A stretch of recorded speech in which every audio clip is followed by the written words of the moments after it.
กระ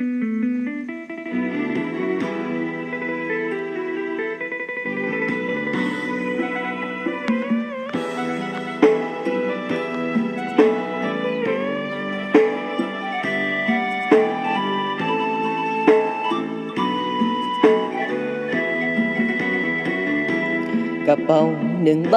กับเงินแม่ให้อีก400เข้าเมืองฝันเพื่อวันคอยผู้บ่าวสำน้อยเข้ามาขายแหงอายุ15ต้องจากบ้านมาเพราะหน้าแห้งแล้งเข้าเมื่อประชันขันแข่งขายแห้งเพื่อแลกเงินตาเช่าห้อง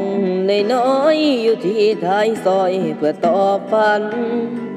สมัครเข้าเป็นบ่าวโรงงานค่าแรงงานพอได้เหี่ยวยาความหูมันน้อยงานหักสิคอยทนสู่ฝันป่าอดแน่หิวแน่บ่ว่าสิคอยก้มหน้ากัดแขวฝืนทนทุกท้อมีบางเมื่อเข้ามาย่างอยู่เมืองหลวงแม่อย่าได้อ้อยเป็นห่วงลูกมาเพื่อทวงสิทธิ์จากความจนสิจำคำแม่เว้าให้ลูกอดเอาเด้อลาอย่าบ่นให้หูจักอดจักทนย้อนเฮาจนเด้อลูกลาแม่ได้เงินจักก่อนแล้วลูกสิย้อนไปพร้อมฝันปีนี้คงบ่ได้กลับบ้านลูกขอสู้งานยังไม่อ่อนแอเอาไว้ปีหน้า12 สิงหาพุ่นเด้อแม่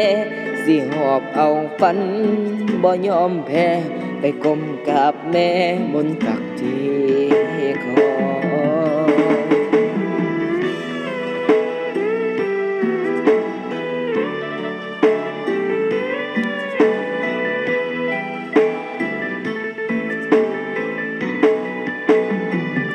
ทุกท้อมีบางเมื่อเข้ามาย่างอยู่เมืองหลวง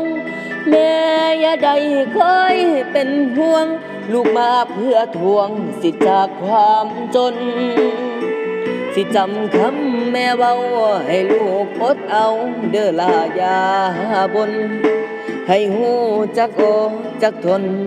ย้อนเฮาจนเด้อลูกลาแม่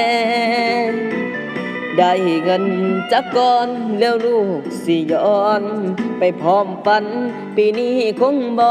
ได้กลับบ้านลูกขอสู้งานยังไม่อ่อนแอเอาไว้ปีหน้า12 สิงหาพุ่นเด้อแม่สิหอบเอาฝันบ่ยอมแพ้ไปก้มกราบแม่บนตักที่คอย